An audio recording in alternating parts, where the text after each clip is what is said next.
ห้องน้ำบนเรือมีคนถามมาว่าห้องน้ำบนเรือเป็นยังไงเดี๋ยวเราจะมารีวิวให้ดูกันนะคะอันนี้เป็นห้องผู้ชายนะนี่ห้องผู้ชายก็โอ้โหสะอาดมากเลยค่ะก็มีประมาณ 4-5 ห้องเลยนะคะแถมยังมีกระจกให้ดูวิวแม่น้ำด้วยดูสิทุกคนห้องน้ำก็คือพร้อมใช้งานมากสะอาดมีทิชชู่ครบเจลล้างมือก็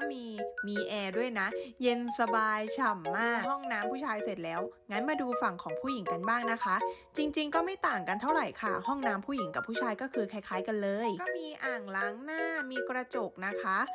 มีกระจกให้มองวิวแล้วก็ห้องน้ำก็คือเป็นโถแบบนี้นะคะมีที่แขวนเก็บสัมภาระนี่แล้วก็มีกระจกตรงนี้เลยห้องน้ำสะอาดมากจะอยู่บริเวณชั้น2นะคะไม่ต้องกลัวนะ